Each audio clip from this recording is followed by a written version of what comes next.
Our next speaker is Michael O'Brien with his idea about our relationship to perspective.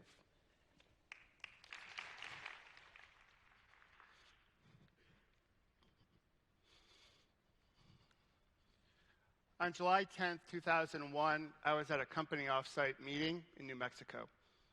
It was a lot like this meeting. And yes, we went to New Mexico in the heat of July. I do believe we got a really great deal on the hotel.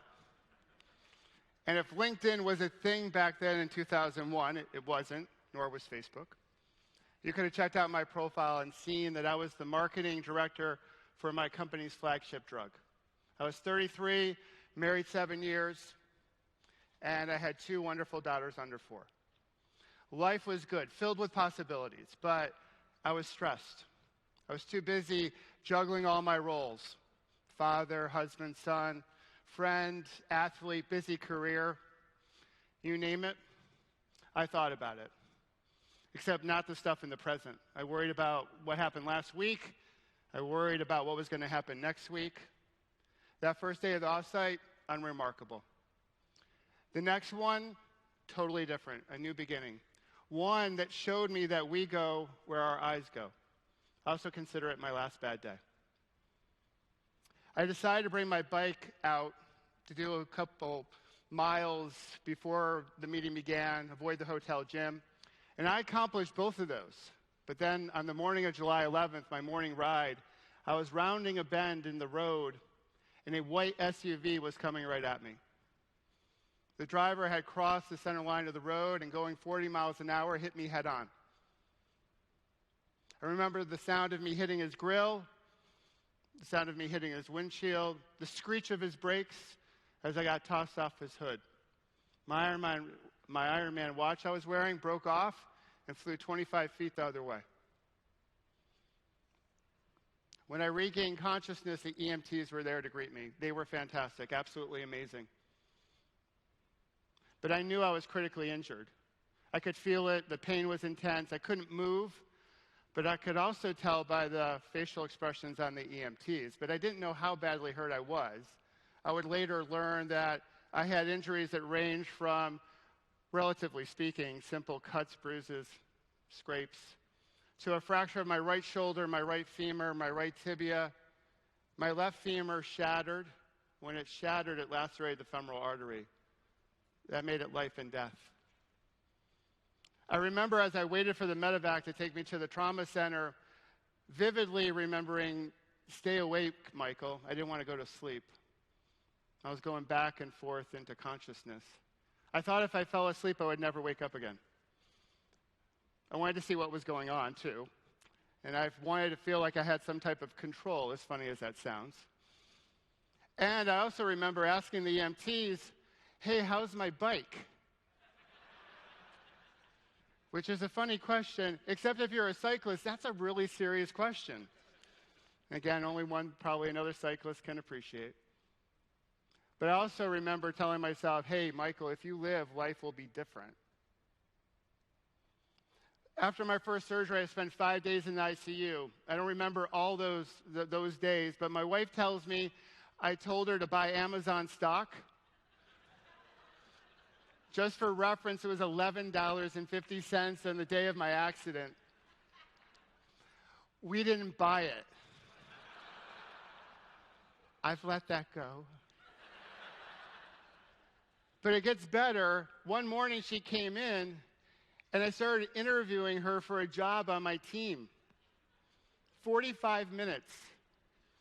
And at the end, I told her, "Thanks for coming in. I'll get back to you." So that was a big mistake. I'm not sure if she's let that one go. But as I came out of the ICU, I started to learn about my accident and the seriousness of my injuries. And I was told, "Hey, Michael, you're going to have a lifetime of limitations. These knees are going to have to get replaced maybe multiple times. You'll have a life of dependency, other health concerns."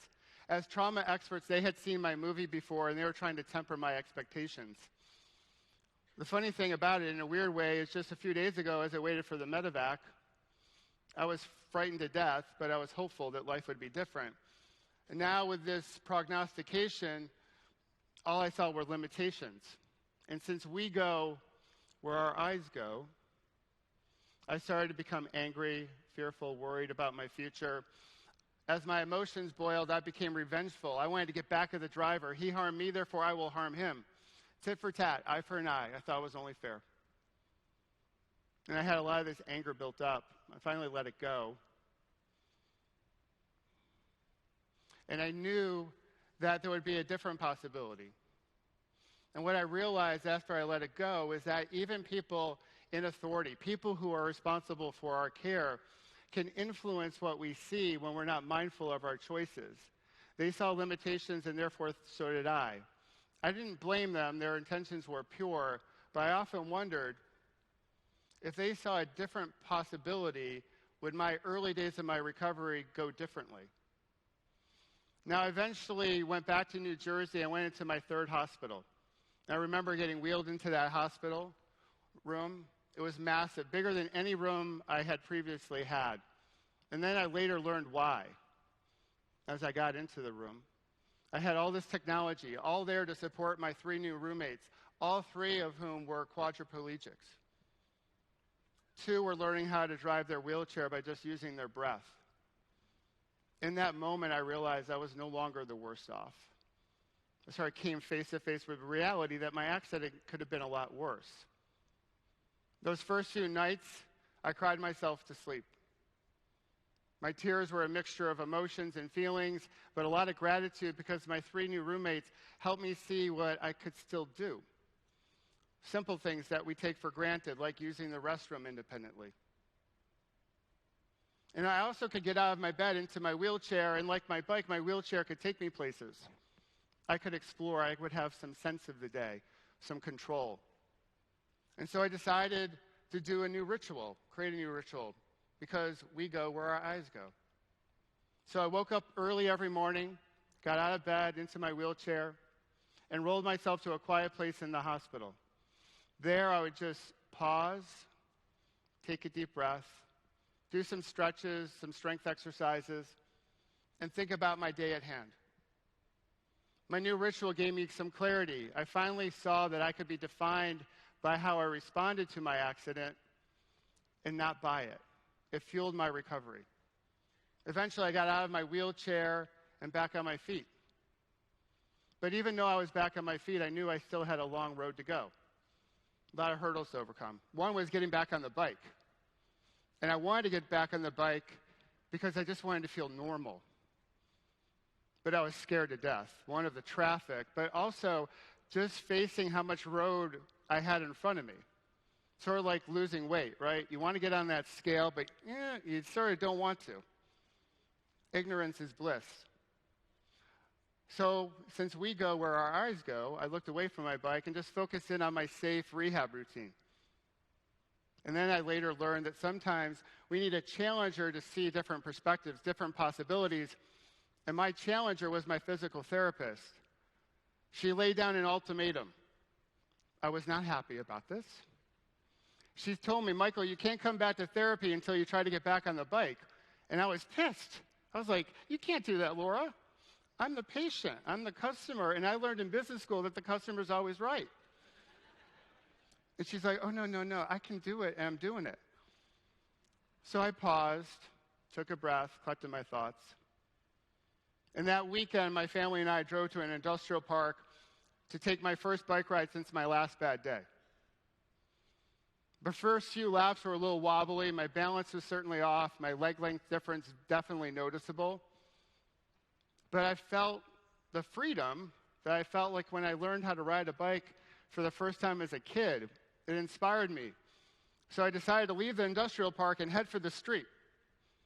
And within a matter of moments of getting on the street, I could feel something coming up behind me, fast, big.